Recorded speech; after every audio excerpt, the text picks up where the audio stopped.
Okay, I didn't necessarily volunteer to come on stage. It was more a case of, Mike, will you do it? So, as Shea said, you know, I have been coming to this event quite a lot of times, I think maybe 10 times or something, and it always has been a bit of a desire, and I would have loved to have sort of like prepared something to talk about tonight. So I am just purely out here on a limb, but, you know, I do have a story to tell, and again, like one of the speakers earlier, I came from a place where, you know, there was a lot of poverty in my family. It was very working class. I hardly saw my dad ever because he was working all the overtime in order to sort of like, you know, keep us sustained. My family also came from a bit of a place of scarcity, so they would travel 20, 30 miles to save 2 pence on a litre of petrol. So they always had that kind of mindset, and it's all like frustrated me as a bit of a child, and something in my head, you know, as a 10, 11, 12-year-old said, do you know what, when I have children, I want to sort of like provide a different world for them. And so from an early age, I started a bit of wheeling and dealing, became a bit of an entrepreneur. So my parents, by that respect, they actually helped to put me onto this particular path.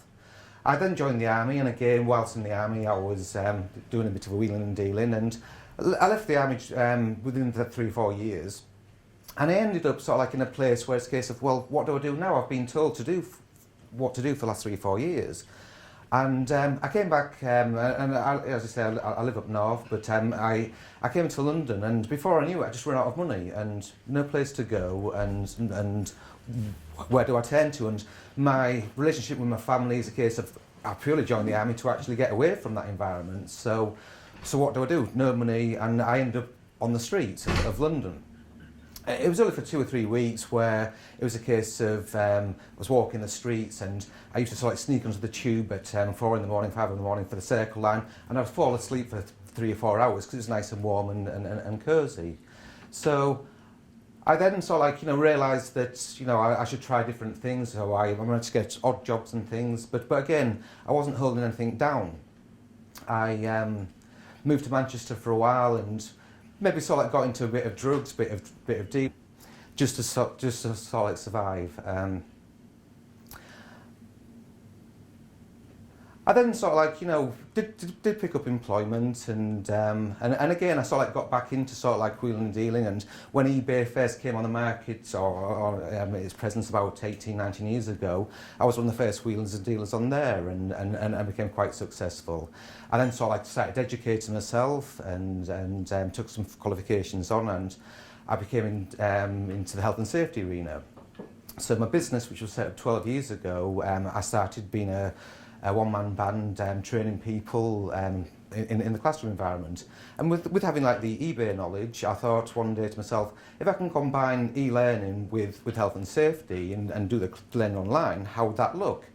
And I built the first platform for a health and safety learning environment, and within the first few weeks we had people from the Philippines, and 12 years ago, the people from the Philippines contacting you saying, I want to buy a course from you, was quite phenomenal. So the business sort of like grew from there, because 6 weeks later, people in the Middle East were saying, if you was based here, we'd come and buy from you. So I flew into Dubai 10 o'clock one morning. By 12 o'clock, I'd more or less signed a contract to say, yeah, I need to be here. So from sort of like, you know, quite poorish beginnings, you know, I really built myself up quite successfully. And today, I have 70 employees and 20 international offices. So a lot of my job is just flying around, making sure that new offices are set up. Life hasn't been easy, and again, sort of like talking about relationships, I was in like a 13-year relationship. I lived in Turkey for a while I was building the company up, doing a lot of development work.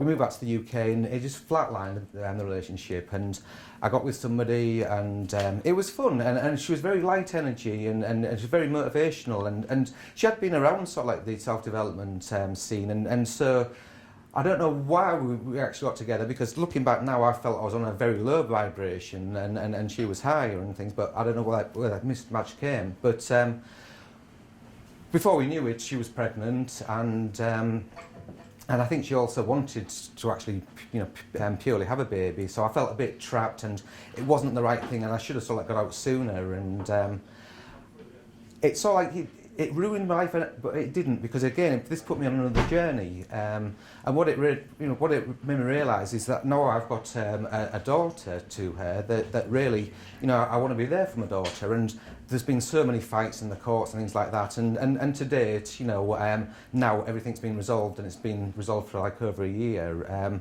But that really did make me sort of do a lot of work on myself. And over the last 2 or 3 years, and one of Shay's friends, Jolene, I did some work with her, and she sort of like really helped me to put me on that right path. She introduced me to things like The Secret, and we've done lots of different retreats and different events, and again, Jolene was very instrumental in introducing me to Awesomeness Fest, which I went to for the first time last June. So I think I've sort of like shared some of the ups and downs, and sometimes when I look at sort of like where the downs were, there was the things that sort of like triggered and elevated me to sort of like take on new things and push me through my fears to where I am today, in front of you after being forced on stage. Excellent.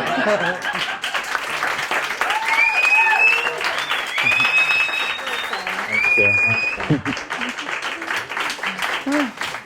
You know what I love about Mike? We approached a few people that were like, and they've actually told me I'd like to speak. And they're like, no, not tonight. And I went up to Mike and I'm like, Mike, tonight's your night. And he's like, okay. So yeah, baby, that's the attitude. Yeah, sure is. Yeah. So tell people, where can they connect with you? I'm currently, you can connect to me on Facebook, Mike Shields, and what I did, I finished off in that story, is I'm about to sell my business for a lot of money, and I was about to buy the £2 million house, the Ferrari and all the bling, and I decided I don't want to do that. I want to sort of like get into sort of like, being of service to people, to really sort of like, awakening people. And what I'm planning to do is to buy a private island, to have a retreat centre, to have it on the energetic layer lines, to do a big shamanic medicine wheel, and to have it as a place where people can go and sort of like learn, grow spiritually, emotionally, whichever way. So that's what I'm doing next. Our website's not finished yet, but it's going to be just my name, michaelshields.co.uk, and that's like talking about some of the energy work that I do and some of the spiritual work that I currently do.